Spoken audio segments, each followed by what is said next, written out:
51 शक्तिपीठों में प्रमुख देवी विंध्यवासिनी और भगवान कृष्ण के बीच क्या था संबंध? भगवान शंकर प्रथम तो भगवान श्री कृष्ण अंतिम है।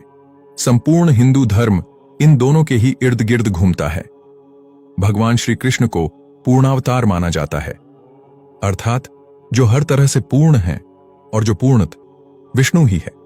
भगवान श्री कृष्ण के संबंध में सैकड़ों रहस्य है, लेकिन बहुत कम लोग ही उन सभी रहस्यों को जानते होंगे। एक रहस्य यह भी है कि माता विंध्यवासिनी भगवान श्री कृष्ण की क्या लगती थीं? देवी विंध्यवासिनी और श्री कृष्ण का नाता। भगवान श्री कृष्ण की परदादी मारिशा एवं सौतेली मां रोहिणी अर्थात बलराम की मां दोनों ही नाग जनजाति की थीं। भगवान श्री कृष्ण की माता का नाम देवकी था। भगवान श्री कृष्ण से जेल में बदली गई यशोदा पुत्री का नाम एकानंशा था, जो आज विंध्यवासिनी देवी के नाम से पूजी जाती हैं। श्रीमद् भागवत में नंदजा देवी कहा गया है, इसीलिए उनका अन्य नाम कृष्णानुजा है। इसका अर्थ यह कि वे भगवान श्री कृष्ण की बहन थीं। इस बहन ने श्री कृष्ण की जीवन भर रक्षा की थी। श्रीमद् भागवत पुराण की कथा अनुसार देवकी के 8वें गर्भ से जन्मे श्री कृष्ण को वसुदेव जी ने कंस से बचाने के लिए रातों रात यमुना नदी को पार गोकुल में नंद जी के घर पहुंचा दिया था, तथा वहां यशोदा के गर्भ से पुत्री के रूप में जन्मी भगवान की शक्ति योग माया को चुपचाप वे मथुरा के जेल में ले आए थे। बाद में जब कंस को देवकी की 8वीं संतान के जन्म का समाचार मिला तो वह कारागार में पहुंचा। उसने उस नवजात कन्या को पत्थर पर पटककर जैसे ही मारना चाहा, वह कन्या अचानक कंस के हाथों से छूटकर आकाश में पहुंच गई और उसने अपना दिव्य स्वरूप प्रदर्शित कर कंस के वध की भविष्यवाणी की, और अंत में वह भगवती विंध्याचल वापस लौट गई। कहते हैं कि योग माया ने यशोदा के गर्भ से जन्म लिया था। इनके जन्म के समय यशोदा गहरी निद्रा में थी और उन्होंने इस बालिका को देखा नहीं था। जब आंख खुली तो उन्होंने अपने पास पुत्र को पाया, जो कि कृष्ण थे। हालांकि गर्ग पुराण के अनुसार भगवान कृष्ण की मां देवकी के 7वें गर्भ को योगमाया ने ही बदल कर रोहिणी के गर्भ में पहुंचाया था, जिससे बलराम का जन्म हुआ। बाद में योगमाया ने यशोदा के गर्भ से जन्म लिया था।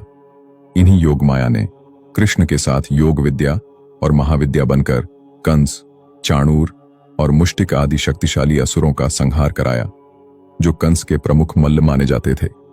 श्रीमद् भागवत पुराण में देवी योगमाया को ही विंध्यवासिनी कहा गया है, जबकि शिव पुराण में उन्हें सती का अंश बताया गया है।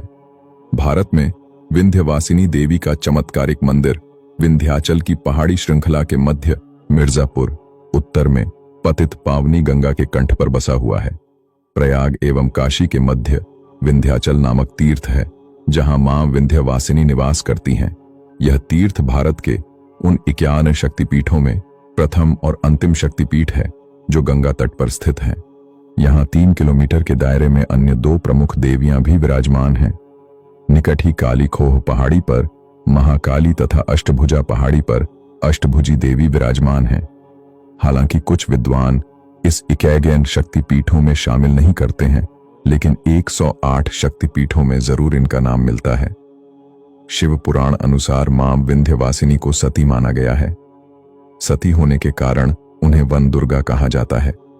कहते हैं कि आदिशक्ति देवी कहीं भी पूर्ण रूप में विराजमान नहीं है, लेकिन विंध्याचल ही ऐसा स्थान है जहां देवी के पूरे विग्रह के दर्शन होते हैं। शास्त्रों के अनुसार अन्य शक्तिपीठों में देवी के अलग अलग अंगों की प्रतीक रूप में पूजा होती है। मान्यता अनुसार सृष्टि आरंभ होने से पूर्व और प्रलय के बाद भी इस क्षेत्र का अस्तित्व कभी समाप्त नहीं हो सकता। यहाँ लोग सिद्धि प्राप्त करने के लिए साधना करने आते हैं, जहां संकल्प मात्र से साधकों को सिद्धि प्राप्त होती है।